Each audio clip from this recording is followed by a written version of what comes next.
প্রিয় দর্শক আসসালামু আলাইকুম। কেমন আছেন সবাই? আশা করছি ভালো আছেন। দূরে এবং কাছে যে যেখান থেকে আমার ভিডিওটি দেখছেন সবাইকে আমন্ত্রণ জানিয়ে আজকের ভিডিওটি এখান থেকেই শুরু করলাম। আজকের রেসিপিটি কিন্তু একটি ইউনিক রেসিপি হবে, আর এই রেসিপিটি কিন্তু অনেক সুস্বাদু, খেতে অনেক মজা। যদি এভাবে রান্না করেন খেতে যে এতটা মজা লাগবে। তো প্রথমে দেখুন, আমি শোল মাছ, বড় সাইজের একটি শোল মাছ আমি এখানে খুব সুন্দর করে মাঝখানের কাঁটাটা ফেলে দিয়ে সাইড থেকে মাছগুলোকে এরকম ছোট ছোট কিউব করে করে কেটে নিয়েছি। এরকম পিসগুলো ছোট ছোট করে কেটে নিতে হবে।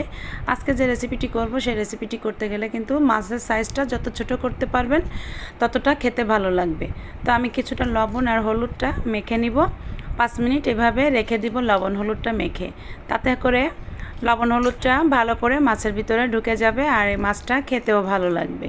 এখন আমি এভাবে রেখে দিব, বাকিটা আমি দেখাবো। দেখুন, এখানে চুলাটায় আমি তেল গরম করতে দিয়ে দিচ্ছি, আর এই তেলটা প্রথমে একটু ভালো করে গরম করে নিতে হবে, কারণ যেহেতু মাছটা ভাজবো, মাছটা ভাজতে গেলে তেলটা কিন্তু খুব ভালো করে গরম করে নিতে হয়, তাহলে মাছটা কিন্তু কড়াইয়ের তলা থেকে লেগে যায় না।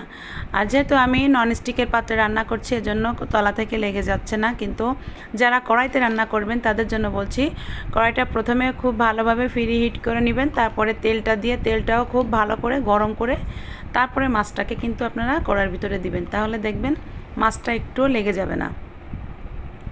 তো মাছটাকে কিন্তু উল্টে পাল্টে খুব ভালো করে আমি ভেজে নিচ্ছি।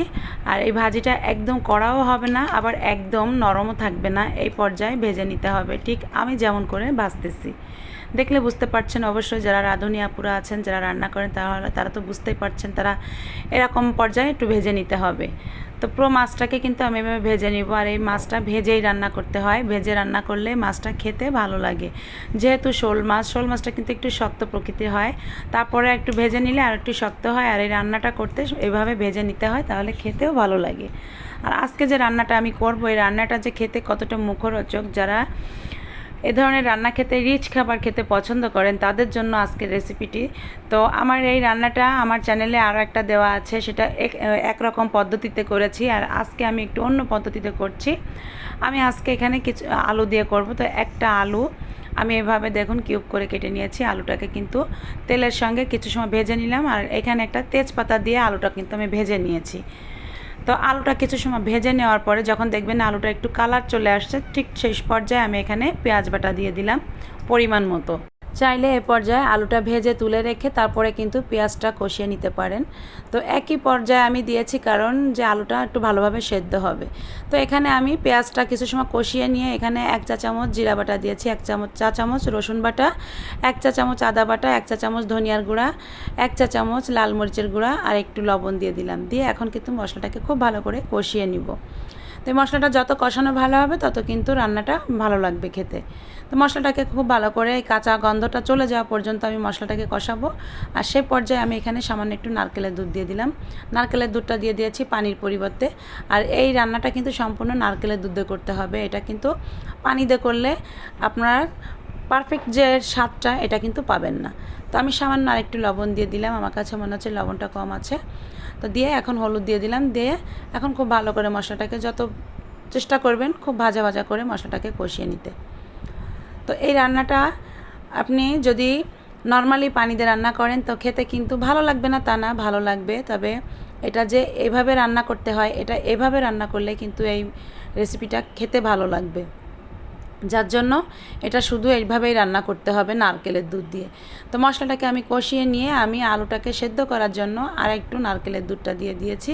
নারকেলের দুধটা দিয়ে এখন কিন্তু খুব ভালো করে আলুটাকে কষিয়ে নিতে হবে। আর এই কষানোটা যখন আরেকটু মানে নারকেলের দুধটা একটু টেনে যাবে, ঠিক সেই পর্যায়ে আমি যে মাছগুলো ভেজে রেখেছিলাম, শোল মাছগুলো, এটাকে দিয়ে দিব। আর এটা কিন্তু একটা শোল মাছ কোরমার রেসিপি, এত সময় আমি বলিনি, এখন বলছি।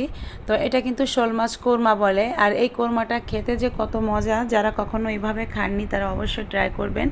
এই শোল মাছের সিজন কিন্তু চলে যাচ্ছে, আর এই বছর কিন্তু আর পাওয়া যাবে না। তবে শোল মাছ যারা খান তারা এভাবে একবার বাসায় ট্রাই করবেন। আপনি যদি একবার খান তো আর কখনো মনে হবে না যে এভাবে ছাড়া কখনো শোল মাছ খাই। আমি তো প্রতি বছর আমার মানে কয়েকবার এইভাবে ট্রাই করা হয়ে যায়, কারণ আমার বাসার সবাই খুবই পছন্দ করে এই শোল মাছ কুরমার এই রেসিপিটি। তো যারা কখনো খাননি তারা অবশ্যই এভাবে ট্রাই করবেন, দেখবেন খেতে খুবই ভালো লাগবে। তো শোল মাছটা দিয়ে কিন্তু খুব ভালো করে কষিয়ে নিচ্ছি। দেখুন মানে দেখতেই পাচ্ছেন মশলাটা কিন্তু খুব ভাজা ভাজা হয়ে গিয়েছে এ পর্যায়ে। তো এই পর্যায়ে কিন্তু আমি ঝোল হিসাবে নারকেল দুধ দিয়ে দিব। তো এখানে আমি ঘন করে নারকেল দুধ করে নিয়েছিলাম। তো ঘন করে নারকেল দুধটা আমি এখানে কিন্তু 2টা নারকেলের দুধ করে নিয়েছি, যেহেতু এখনের নারকেলের কিন্তু মানে দুধ হয় না, কারণ কাঁচা কাঁচা নারকেল বাজারে কিনতে পাওয়া যায়। কাঁচা নারকেলে কিন্তু দুধ বেশি একটা হয় না। এজন্য যদি ভালো নারকেল হয় তাহলে সেই সময় আপনারা একটা নারকেলের দুধ করে নিলেই হবে। তবে যদি দেখেন যে নারকেলের দুধটা কম, সে পর্যায়ে 2টা নারকেলের দুধ নিলেই হয়ে যাবে। তো আমি এখানে কিছু কাঁচামরিচ দিয়ে দিলাম বলক আসার পরে তরকারিটা, আর কাঁচামরিচটা দেওয়ার পরে এভাবে জাল করতে থাকবো। জাল করতে করতে যখন ঝোলটা একটু কমে কমে আসবে, ঠিক সেই পর্যায়ে এখানে 1 চা চামচ আমি বাটা গরম মশলা দিলাম। এই বাটা গরম মশলাটা কিন্তু এই পর্যায়ে অবশ্যই দিতে হবে। আমি যে মশলাগুলো যখন ব্যবহার করেছি ঠিক সেই পর্যায়ে তখনই এই মশলাগুলো ব্যবহার করতে হবে এই রান্নাটার ক্ষেত্রে। তো স্বাদ বৃদ্ধির জন্য আমি এখানে 1 চা চামচের একটু উঁচু 1 চা চামচ আমি এখানে চিনি দিয়ে দিলাম। এই রান্নাটায় কিন্তু অবশ্যই একটু চিনি দিবেন, কারণ নারকেল দুধটা কিন্তু একটু মিষ্টি মিষ্টি হয়। যারা একটু মিষ্টি খেতে পছন্দ করেন নারকেল দুধের ভিতরে, তারা অবশ্যই এখানে 1 চা চামচ মিষ্টি দিবেন, চিনি। তাহলে দেখবেন রান্নাটা খেতে আরও বেশি মুখরোচক হবে। তো নারকেল দুধের জিনিসে আসলে কিন্তু অনেকে মিষ্টি খেতে পছন্দ করে না, নারকেলের যে দুধের যে মিষ্টিটা আছে সেটাতেই কিন্তু তাদের ভালো লাগে। আর যারা একটু পছন্দ করবেন মিষ্টি খেতে, তারা অবশ্যই একটু চিনি দিবেন। তো এই পর্যায়ে আসলে তেল ফুটে ফুটে আসবে, দেখবেন এরকম যখন তরকারির উপরে যখন সাইড থেকে দেখবেন যে তেল ছেড়ে দিচ্ছে, সেই পর্যায়ে আমি এখানে একটু ভাজা জিরার মানে ভাজা গরম মশলার গুঁড়া দিয়ে দিলাম। এখানে এলাচ দারচিনি দিয়ে আর হচ্ছে জিরা দিয়ে এটা ভেজে গুঁড়ো করা। তো এই মশলাটা কিন্তু এখানে এই সময় ব্যবহার করেছি। আর আপনারা চাইলে এটা নাও দিতে পারেন, এটা স্কিপ করতে পারেন। তারপরে দেখবেন এটা দিয়ে খেয়ে দেখবেন এই মশলাটা দিলে কিন্তু আলাদা একটা স্মেল আসবে, আর এটার মানে যে খাবারের যে স্বাদটা সেটা দ্বিগুণ বেড়ে যাবে এই মশলাটা দেওয়ার কারণে।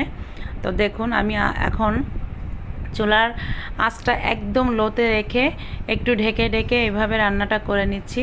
মশলাটা গায়ে গায়ে লেগে যাবে আর সাইড থেকে তেল সম্পূর্ণ এভাবে উঠে যাবে উপর থেকে, তাহলে রান্নাটা হয়ে যাবে। রান্নাটা কিন্তু হয়ে গিয়েছে এক পর্যায়ে। আমি আর সামান্য কিছু সময় রেখে দিব আর একটু তেল ওঠার জন্য। আর এই রান্নাটা কিন্তু এরকম তেলে রান্না হবে, মাছের উপরে তেলটা উঠে যাবে, দেখতে কিন্তু খুবই ভালো লাগবে আর খেতে কিন্তু অসাধারণ। আপনি যাকেই দিবেন না কেন সে খেয়ে আপনার প্রশংসা করবে, এতটাই মুগ্ধ হয়ে যাবে আপনার এই রেসিপির প্রতি। আর বাসায় যেদিন রান্না করবেন দেখবেন সেদিন সবাই খুবই পছন্দ করবেন। তবে আমি আলু দিয়েছি, আপনারা চাইলে কিন্তু আলুটা স্কিপ করতে পারেন। আলুটা দিলে খেতেও ভালো লাগে, আবার আলু ছাড়া রান্না করলে সেটাও কিন্তু খেতে খুবই অসাধারণ লাগে। আপনাদের পছন্দ মতো আপনারা এটা রান্না করতে পারবেন। তবে এভাবে রান্না করে খেয়ে দেখবেন যে এটা যে কতটা লোভনীয় একটি রেসিপি, দেখলেই কিন্তু বোঝা যাচ্ছে এটা কতটা লোভনীয় হয়েছে। আপনারা চাইলে এটা সাদা পোলাও বা সাদা ভাতের সাথে খেতে পারবেন। এটা যে কত মুখরোচক, যেটার সঙ্গে খাবেন না কেন সেটাতেই খেতে অমৃত লাগবে, এত সুন্দর একটি রেসিপি। সবশেষে আমি এখানে ভাজা জিরার গুঁড়াটা দিয়ে দিলাম। যারা খেতে পছন্দ করেন ভাজা জিরার গুঁড়া, তারা অবশ্যই জিরার গুঁড়াটা দিবেন, দেখবেন আরও স্মেল আরও স্ট্রং হবে এবং খেতে স্বাদ আরও বৃদ্ধি হবে। তো রেসিপিটি ভালো লাগলে অবশ্যই একটি লাইক, কমেন্ট, শেয়ার এবং চ্যানেলটিকে সাবস্ক্রাইব করবেন। পাশে থাকা বেল আইকনটি ক্লিক করবেন যাতে আপনি আমার নতুন ভিডিওর নোটিফিকেশন সবার আগে পেয়ে যান। সবাই ভালো থাকবেন, সুস্থ থাকবেন। আল্লাহ হাফেজ।